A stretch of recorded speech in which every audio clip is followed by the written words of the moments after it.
BBC تقرنيا دحر إسراء دقائق كجمريو نكتكتاتلنا نعدم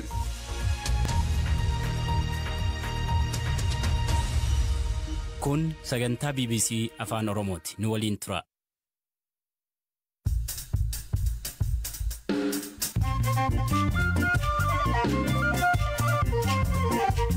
Akkam jirtu dhaggeeffattoota keenya tamsaasni BBC Afaan Oromoo Naayiroobii irraa kallattiin isin bira ga'u eegaleera. Qabiyyeen irraaf soneeffanne lammiilee Itoophiyaa mana hidhaa Saawudii jiran maal himataa jiru? Poolisoota nu eegan kana gaafanne maal uummata nan yoo waan biraa dhabdan asitti nuuf xaafaa hinna wallahi gaafa nu gameechu. Isin uummata isin fixuuf hin taane waan tokko isin gochuuf hin taane nuun jedhanii nutti baacan. Gogiinsi Booranatti jabaate namaaf beelladoota qofaa otoo hin taane bineensota daggalaa miidhaa jiraachuu gabaasa qabna. Magaalaa Finfinnee bulchiinsa Nifaas Silkitti barattoota maaltu mudate? Aggaadhaan hulat ልጆች ናቸው አጥወዱሏቸው jalqaba ijoollee lamatu lafaan isaan marraan kufan isaan lamaan yaala argachuu waan qabaniif ambulaansiin fudhannee baane. Oduu odeeffannoo biroos qabna ani Hirphaa Gammachuu isiniif dhiyeessa amma xumuraatti nu hordofaa.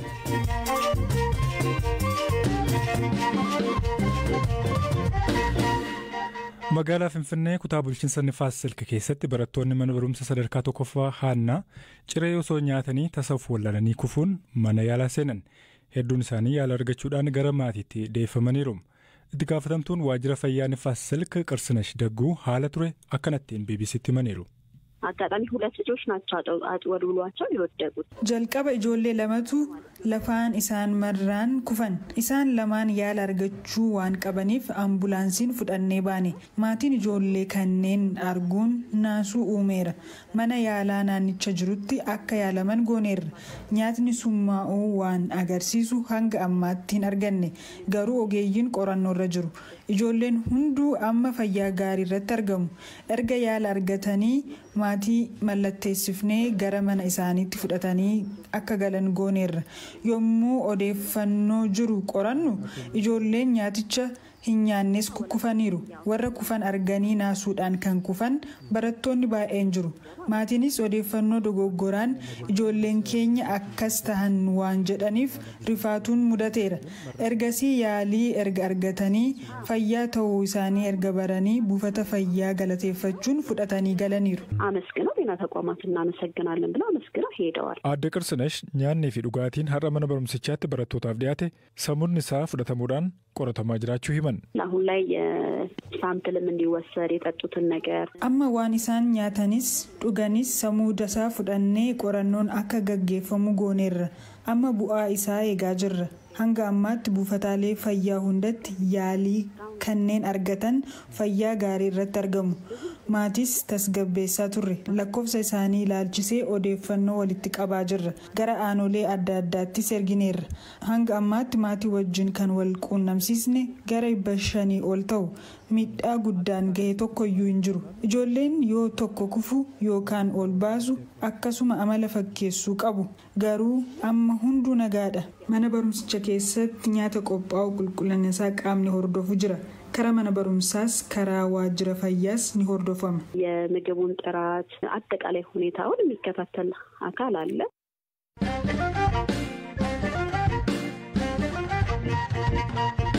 Kantiibaa ittaanaan magaalaa Dasee Saheed Yusuf Bilbilaan gaafanne hidhattoonni TPLF magaalicha hin seenne jedhan. Har'a dhukaasa hidhattoota TPLF gara magaalichaatti dhukaasaniin lubbuun nama tokko darbuu Saheed himaniiru. ዛሬ መንግስት ጥላት ገብቷል የሚል አልዋልታ har'a oduun maddisaan beekamne uummata keessa faca'uun uummatni jeeqamuun gadhiisanii ba'aa turan. Haa ta'u malee dargaggootni magaala keenyaa humni ittisaa uummata tasgabbeessuun amma magaalichi tasgabbii qaba. Humni weerartuu TPLF magaala keenya hin galle garuu oduu galaniiru jedhu dhagahamnaan uummatni gariin fiiguu jalqaban. Lammaffaa immoo humni ittisaa walakkaan dirqamaaf konkolaataan yeroo socho'an arganii diinni galeera jechuun uummatni baay'een bahanii ture. Daseerraa fageenya kiiloomeetira 10 booruu bakka jedhamurradha waraanni kan jiru. Booruu meedaa laashaa fi adda baay'ee irraa duubatti deebi'aniiru. Humnootni gidduutti citanii hafan akka jeequmsaaf ta'uuf bakkaa bakkatti dhukaasa dhageessaa turan. Isaan ammoo guutummaa guutuu humna raayyaa ittisa biyyaan barbadaa'aniiru. እሱን የማሰስ የማጽዳት ስራ እየተሰራ ስለነበር የተወሰነ ተኩስ ነበር። Humni raayyaa ittisa biyyaa dabalataan magaalicha galaa akka jirutu himama. Kantiibaan magaalittis Ammatti humni ittisaa ga'aan magaalaa keenya jira. Dargaggoonnis ba'uudhaan magaalaa eegaa jiru jedhan. በቂ መከላከያ ሰራዊት ነው ያለው አሁን humna ittisaa ga'aatu jira dabalataan uummatni magaalichaa bahuun magaala eeggataa jiru bu'aa gaariin addatti galmaa'ee fakkaata gara ganamaa humni citee hafe dhukaasaa turan odeeffannoo humna ittisaarraa arganneen humna citee dhokatee hafe qulqulleessaa waan turaniif sagaleen dhukaasaa ture amma sagaleen meeshaa waraanaa guddaan bakka adda addaarraa dhagahama har'as meeshaa waraanaa guddaan gara magaalittiitti dhukaafameera kanaanis namni tokko du'eera bakka buqqaatotni jiran irratti xiyyeeffatanii kan dhukaasan deddeebiin garuu ni dhukaasu har'a rakkoon kun osoo hin mudatiin dhaabbileen hunduu tajaajila kennaa turan amma garuu uummatni reefu tasgabbaa'uu jalqaba bor gara tajaajilaatti deebi'uu jennee abdanna. ነገር ግን ከነገ ጀምሮ መደበኛ ስራ ይቀጥላል የሚል እምነት አለ.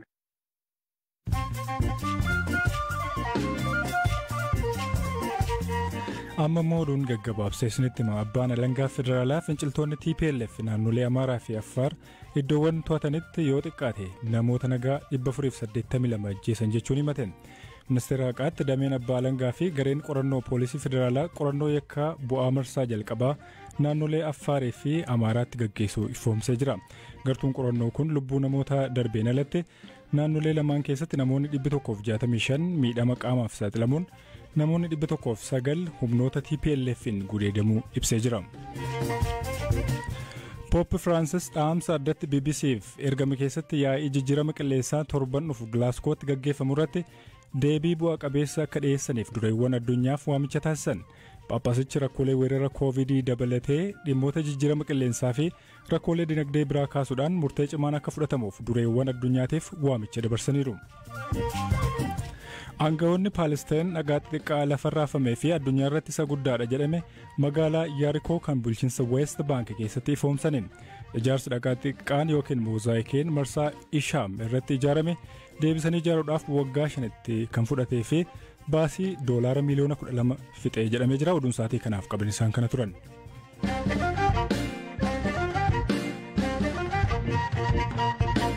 gara qabiyyee sattaanutti yoo ceenu lammiileen Itoophiyaa manneen hidhaa Saawud Arabiyaa keessatti rakkachuu himataa jiru. Hidhamtoonni kunneen karaa miidiyaalee hawaasaa iyyachaa turan garuu wanti isaaniif jijjiirame akka hin jirre himatu. Mootummaan Itoophiyaa lammiilee 40,000 ol gara biyyaatti galchuu beekseera. Haa ta'u malee namoonni mana hidhaa keessa jiran kunneen imbaasii Itoophiyaa biyyattii jirutti iyyatanii gargaarsa soomaan argannee jedhan. Mana hidhaa Saawudii magaalaa Makkaatti ji'oota 6 hidhaa kan ture Fuwaad Muhammad haala keessa jiru akkanattiin gaafadheera. Lammiin biyya biraatii waraqaan qabne as keessaa galuu qaban jedhanii murteessan yeroo jalqabaan qabame yeroo sana kaasee asumaan jira ijoolleen yeroo sana wajjiniin qabamne hundi keenya US irra kutaanuu keessa jiru keessa nama 180 akkana 80 haala keessa jiru immoo yoo sittime wallaahi baay'ee nama sodaachisa haala nu keessa jiru namni ni dhukkubsataa manni nuti keessa jiraannu mana namni keessa jiraachuu ta'u baatii keessaa ofiin yeroo tokko yeroo lama dhufanii qulqulleessu manni sagaraanuun tollee kana biraan mukayyafa innaan jira mukayyafni kun qabbana uffatan qabnu gaafa dura dhufnu akkuma sanaan ol galleerra hin jiru wanni namni uffatee bulu kanarraan kan ka'e namni baay'een isaadhaan qofaadhaan qabamee namni kun wal keessatti dhukkubsataadha hedduu namni nagaan hin jiru ammas kana biraan hanqina nyaataa baay'eetu jira sa'aatii 24 keessatti yeroo lama nuu galchan nyaata kan nuu galchan nyaata xiqqaa wallaahi kan nyaata gahaa nam tokkoof hin taane nama 3-4 galchu rakkina akkanaa hedduutu jira namni as keessatti namni baay'een isaa miidhamaadha jechuudha harma gabaabaa. Mee warri imbaasii Itoophiyaa fa'aa dhufanii isin ilaalanii beeku haala isin keessa jirtan isin gaafatanii beeku? Waan si dhibusaa isaan dhufanii nu ilaaluu dhiisiti hogguu tokko irra baatiidhaaf waan akkanaatiif deema ijoolleen namni 9 bakkatti dhukkubsatanii hulaa dhodhoofnee nama dhukkubsataa kana nurraa fuudhaa hogguu himannu ol seenanii nu reebnaan imbaasii nuu fidaa imbaasii biyya keenya nuu fidaa isaan nuti dhufanii nu ilaalan jennaan namni dhufee ilaalu isin jiru isin imbaasiin qabdanuu isin hayawaanaa nan jedhan usnee dhiifne jechuudha takkaa wannan kana isin jedhuu fi takkaa erga har'a baasii 5 fi guyyaa 19 ilaal ergaan qabamee mana kana seenetti takkaa guyyaa tokko maqaa imbaasii Itoophiyaatiin namni bakka nu keessa jiru kana namni dhufee nu ilaalan jiru. Mee maaltu akka isinii ta'u barbaaddu ammatti gama mootummaa Itoophiyaa irraan?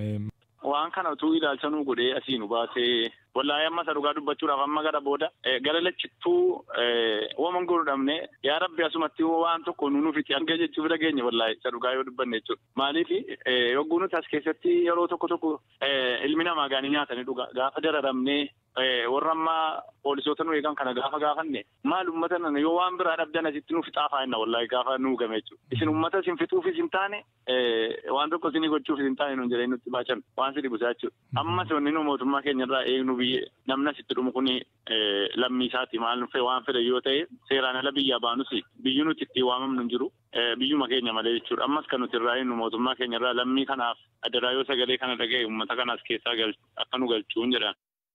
Mootummaan Itoophiyaa lammiilee rakkoo keessa jiran baraaruudhaaf hojii hojjetaa jiru gaafachuudhaaf Saawud Arabiyaatti ambaasaaddara Itoophiyaa Leencoo baatee dubbisuudhaaf yaaliin goone milkoofne.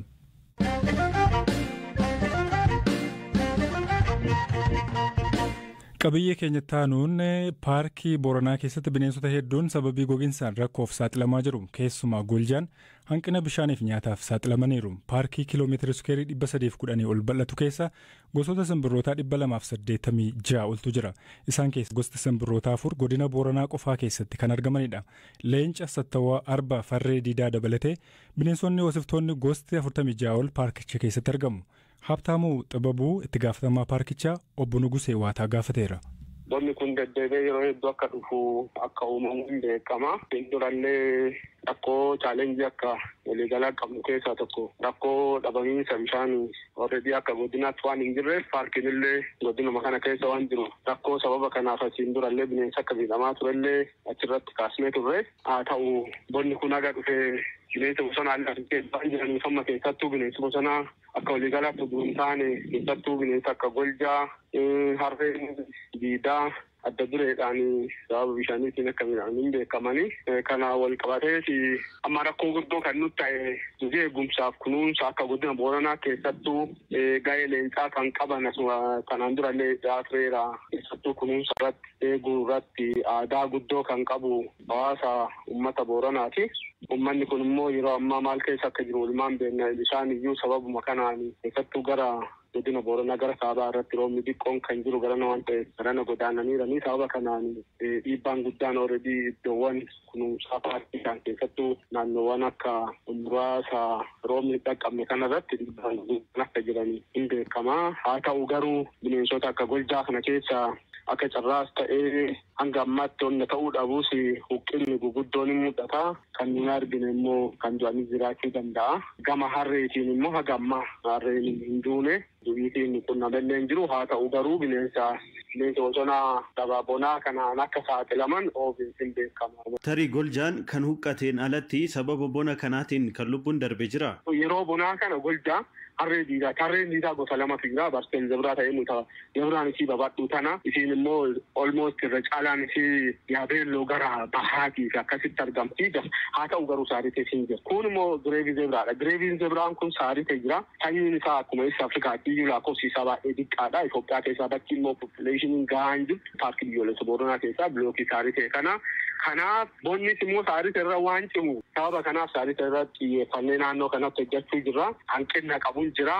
Bineensi bosonaa immoo qaamaan wanni nu ilaallu qaamaan socho'anii haga tokko nyaata argachuu hin danda'anii garuu hanqinni nyaataas akkuma margaa kana jiraa kan hubanneera jechuu barbaadeeti. Keessattuu amma Nugusee yeroo akkas bonni jiraatu paarkiiwwan garaagaraa irraa bineensonni gara biyya ollaatti fa'aa yeroo baqatan mul'ata. Wanti kun ni mudata paarkii biyyaalessaa Boorana yaaddoo qabdu gama kanaan. Bineensi qaroodha. Dandeettiin isaa guddoodha. Iddoo isaa mijatuun beekaa. Kanaaf immoo bineensa bosonaa kanaaf fayyadamee carraa kanaaf fayyadamee godaanu yoo jedhu waan ati kaaftu kana siibsuudhaaf eenyu ka godaanu jiraachuu danda'a. Maa jenna akkuma sii kaasaan haalli naannoo san jiru Noorzen Keeniyaa jiru. Keeniyaa olitti immoo bona hin qaba waan jedhu tokko dhaga'uu jira. Yoo ammaaraachii akkasii kana filannoo akkasii kana hin qabaanne sababa saniif naannoo sunuu bonaa kenna immoo wanni caaluun jiru. Akkuma isin jedhama carraan nu qabnu gara yaabeelloodha gara kaabaatti xiqqoo roobni kan jiru haalli wanni hedduu uummannis itti baqachuu jiru garana sababa kanaaf yoo achi hin baqanneen alatti bineensi bosonaa yeroo akkanaa kana keessa fayyadamee hin godaanaa eeyyan hin godaanaa iddoo filannoo qabutti hin godaanaa.